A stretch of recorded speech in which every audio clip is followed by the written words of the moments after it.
पाहण्यासाठी आमच्या YouTube चॅनलवरील PVR म्हणजेच पंढरी वार्ता या न्यूजला सबस्क्राइब करा आणि शेजारील बेल आयकॉनवर क्लिक करा। रविवार दिनांक 30 रोजी भाजप पंढरपूर मंगळवेढा विकास आघाडीच्या प्रचारार्थ छत्रपती शिवाजी महाराज चौक शिवतीर्थ येथे भव्य विजय संकल्प सभेचं आयोजन पालकमंत्री जयकुमार गोरे यांच्या प्रमुख उपस्थितीत करण्यात आलं होतं।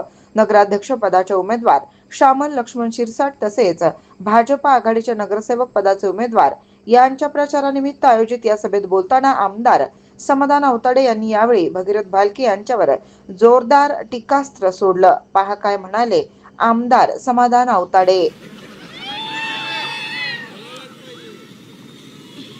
आम्ही अंगावर जाणार नाही, पण अंगावर आल्यावर शिंगावर घेतल्याशिवाय बी राहणार नाही।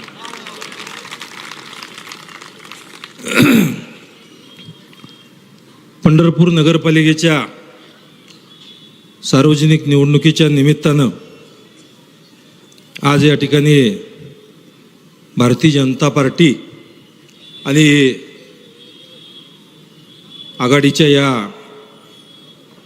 युतीच्या उमेदवाराच्या प्रचाराच्या निमित्तानं आज या ठिकाणी उपस्थित तुमचे आमचे आणि या सोलापूर जिल्ह्याचे नेते आदरणीय प्रशांत मालक परिचारक साहेब, तसेच या निमित्तानं वेळेअभावी कारण आता पालकमंत्री येणार आहेत, त्यांचंही भाषण पोचतील का मोबाईलवर होणार आहे माहीत नाही, त्यामुळे वेळेअभावी सर्व व्यासपीठावरचे नगरसेवक पदाचे सर्व उमेदवार, नगराध्यक्ष पदाचे उमेदवार, सर्व पार्टीतील सर्व पदाधिकारी, उपस्थित सर्व ज्येष्ठ मंडळी, माझी तरुण सहकारी, उपस्थित माझ्या माता भगिनी आणि पत्रकार मित्र,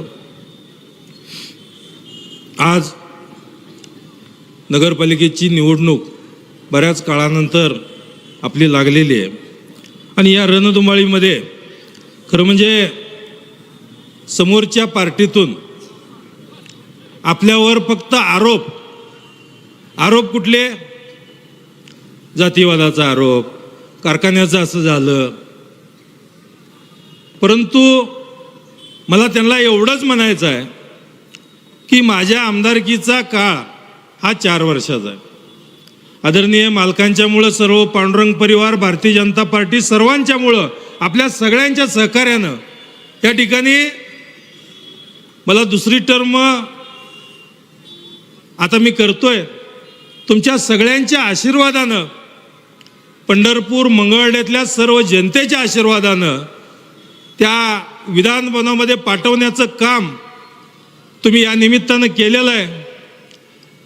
खरं म्हणजे त्या 288 आमदारामध्ये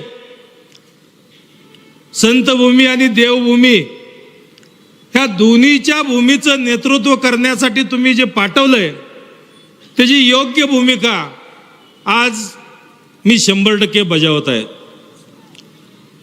मी पंढरपूर शहरासाठी आता निधी किती आणला बघत होतो, जवळजवळ मालकांनी मी बघत होतो, मालक किती जवळजवळ 900 कोटीपर्यंत गेला।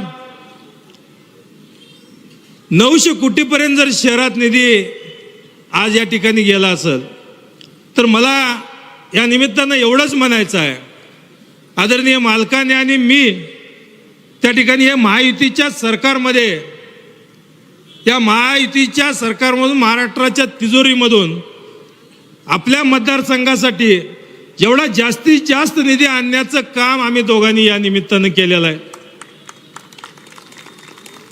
आज आपण बघतोय इथं बसलाय आपण, जिजामाता उद्यान असेल, पद्मावती उद्यान असेल, आतापर्यंत बरेचसे उपनगरामधले ओपन प्लॉट असतील त्याही डेव्हलपमेंट केलेले आहेत, बरीचशी मंदिरं त्या ठिकाणी बांधलेली आहेत। आज खरं म्हणजे पांडुरंगाच्या मंदिराला सुद्धा 225 कोटी रुपये त्या ठिकाणी आणण्याचं काम आम्ही केलेलं आहे। आपण बघतोय पंढरपूरमधून भूमिगत गटरीचं काम आहे, रस्त्याचं काम आहे, पिण्याच्या पाण्याच्या पाईपलाईनचं काम आहे, टाक्याचं आता वाळुसकर साहेबांनी त्यांच्या भाषणात सांगितलं की एवढ्या टाक्या बांधल्यात की त्यांना टाक्याची नावं सुद्धा माहीत नाहीत. म्हणजे काम जिकडं बघल तिकडं काम आहे. तुम्ही डाव्या बाजूला बघितलं त्या ठिकाणी आमचं काम दिसणार आहे, उजव्या बाजूला बघितलं तरी काम दिसणार आहे, आणि समोर बघा मागं बघा कुठेही बघा त्या ठिकाणी आपल्याला पंढरपूर शहरामध्ये काम दिसणार आहे. आपण बघतोय की एवढं काम या निमित्तानं करत असताना काही कामावरती आमच्यावरती टीका होतात. मला मान्य आहे, आम्ही काही देव नाही, आम्ही तुमच्यासारखं तुमच्यातलाच एक कार्यकर्ता आहे. एखादी गोष्ट चुकत बी असेल, जर चुकत असेल तर तुम्ही आम्हाला सांगा, 100% ती दुरुस्त केली जाईल आणि त्या ठिकाणी तसंच पद्धतीनं आपण काम, जर चुकत असेल तर त्या पद्धतीनं आम्ही काम करू. परंतु टीका करण्याशिवाय दुसरं काहीच काम नाही. आदरणीय मोठ्या मालकांनी आमच्यावर जे संस्कार घडवलेत त्या संस्कारावरून आम्ही आतापर्यंत टीका करतच नव्हतो.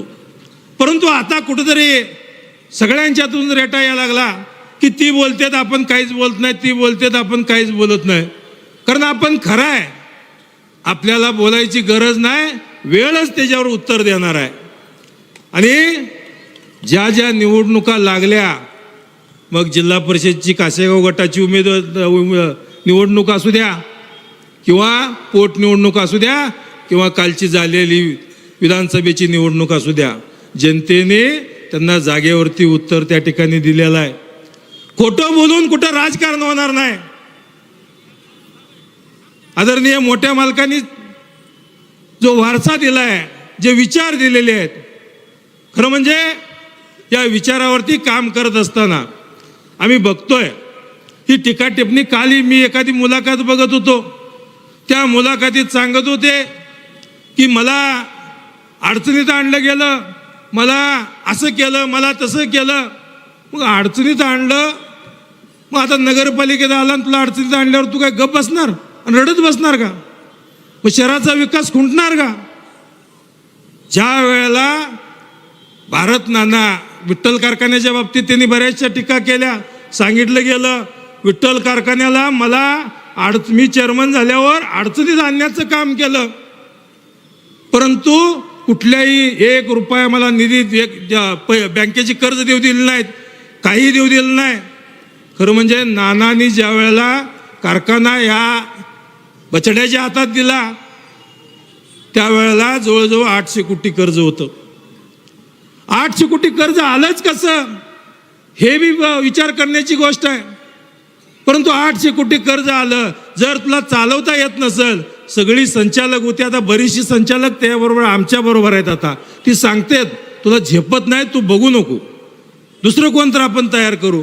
पण नाही, जसं पोटनिवडणुकीला मालक आपण बघत होतो, आपण म्हणत होतो की त्याच्या आईला किंवा नानांच्या घरच्यांना आपण बिनविरोध काढू. पण ह्याचा बालहट्ट काय सरना नाही, मीच महिला असेल तर माझी बायको,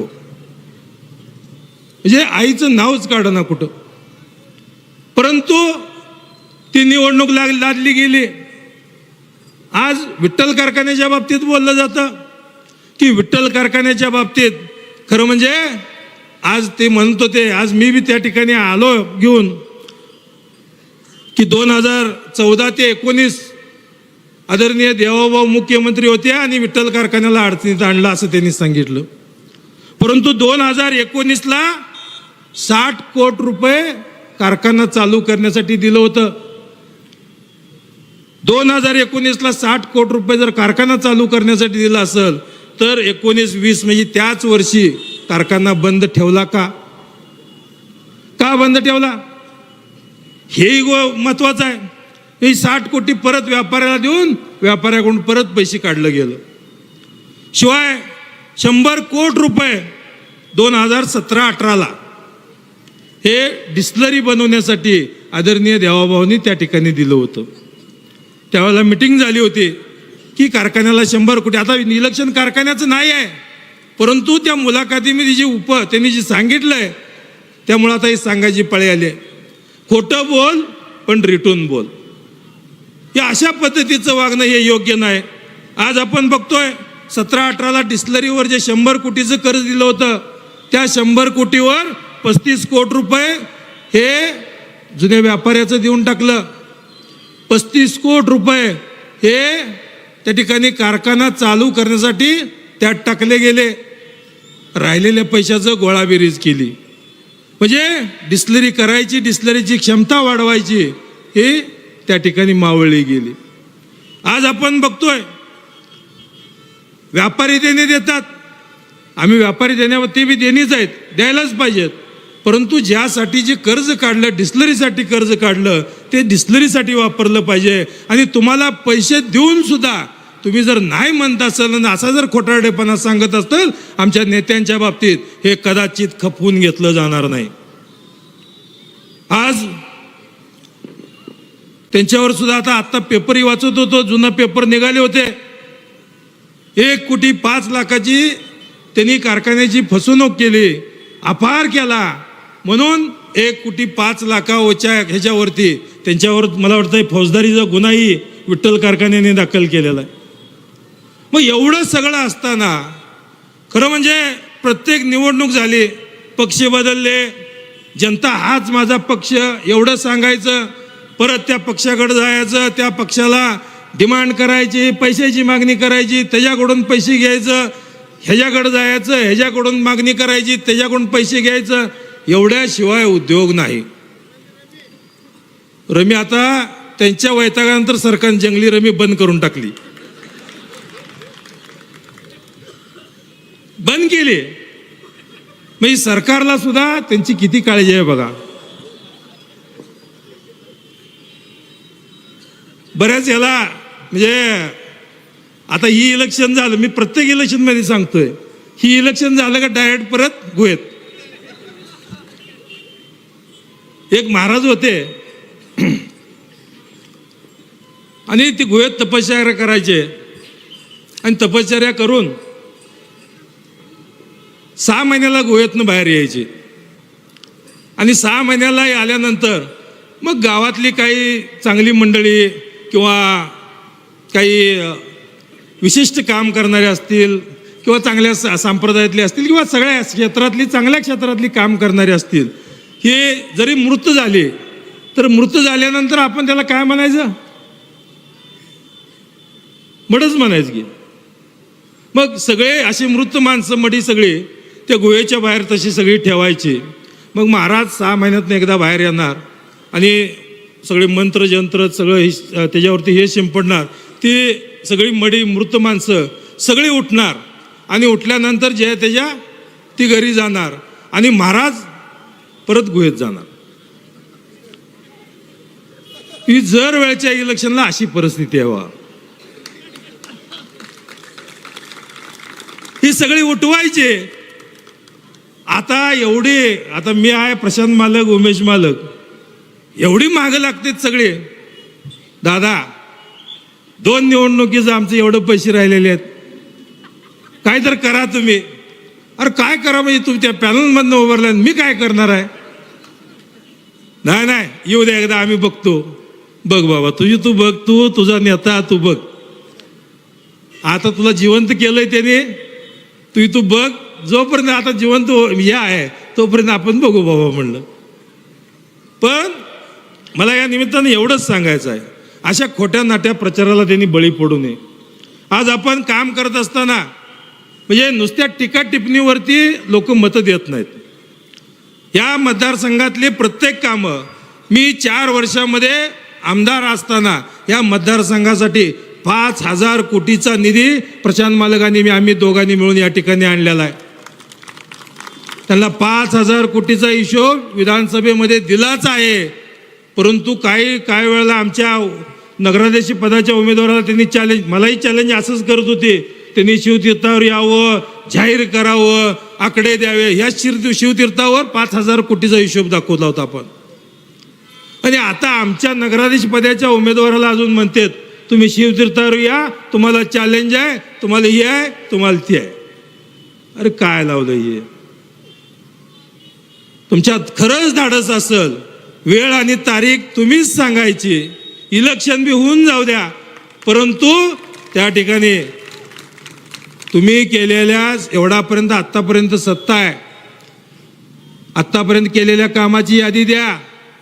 मी कालच्या मुलाखतीमध्ये सुद्धा सांगितलंय की पंढरपूर शहरामध्ये जेवढा निधी आणला असेल तेवढा मतदारसंघात जरी आणला असेल तरी आम्ही काही गोष्टी मान्य करू.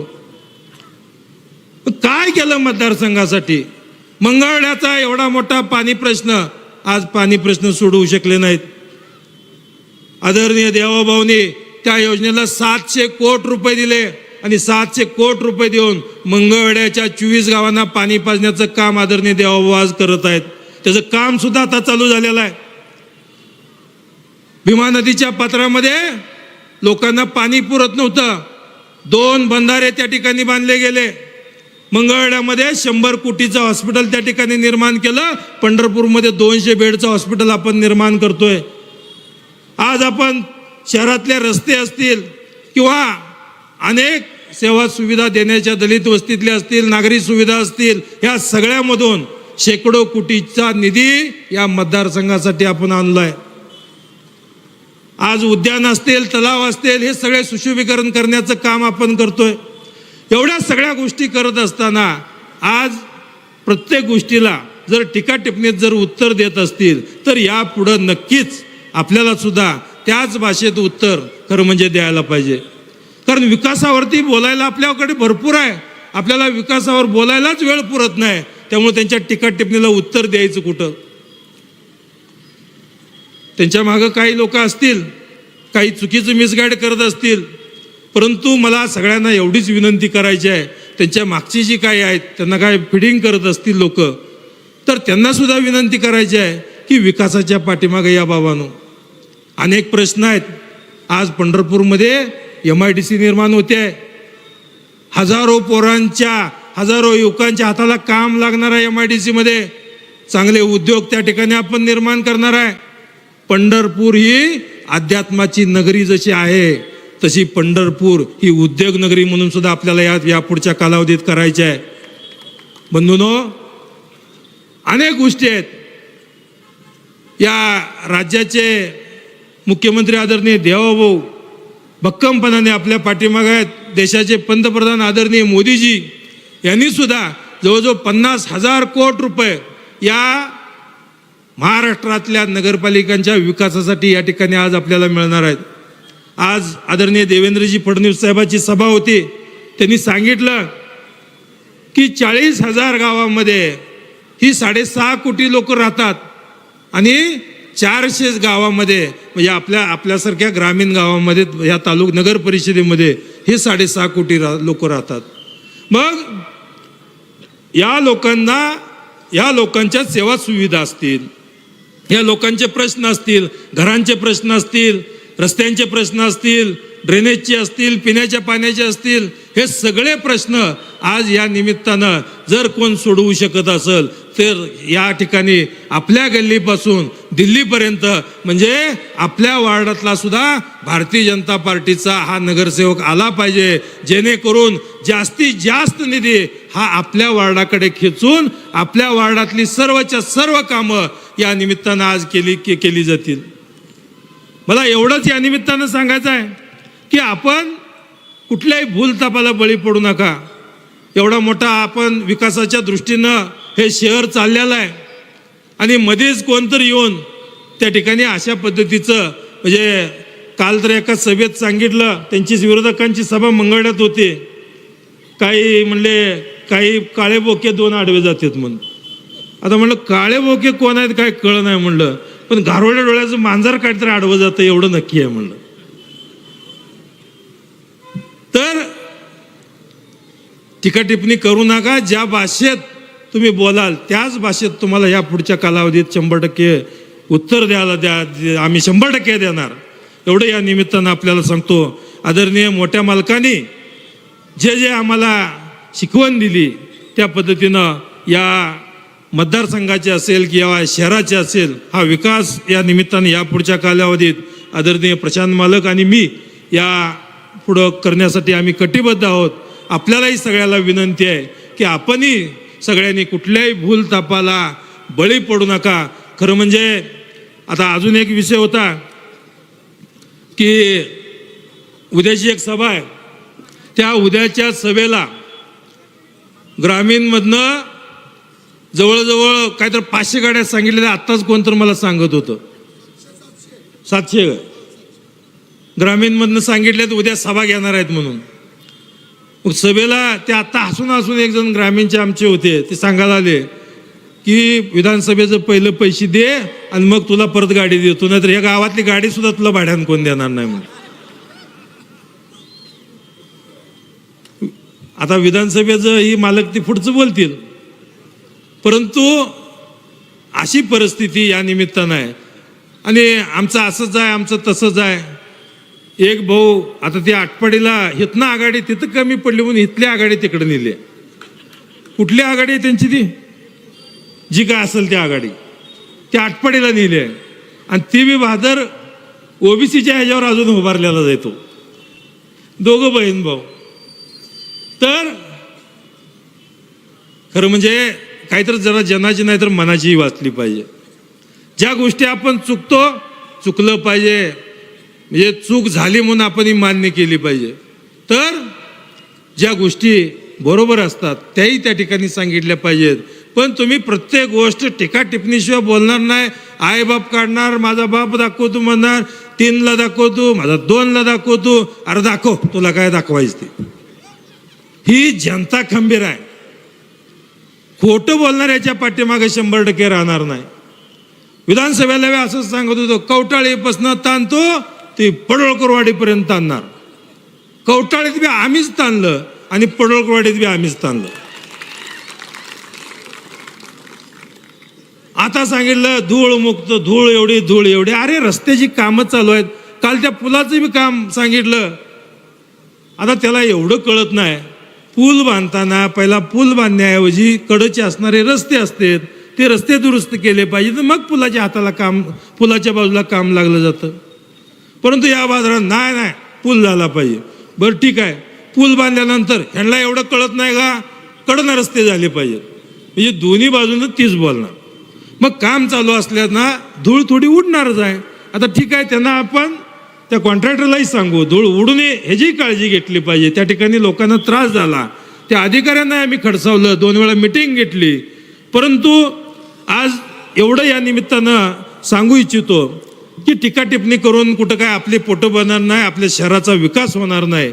या शहराचा विकास करण्याकरता या शहरामध्ये जे महापुरुषांच्या पुतळे आहेत, या पुतळ्यांना सुद्धा बराचसा निधी आपण या निमित्तानं दिलेला आहे.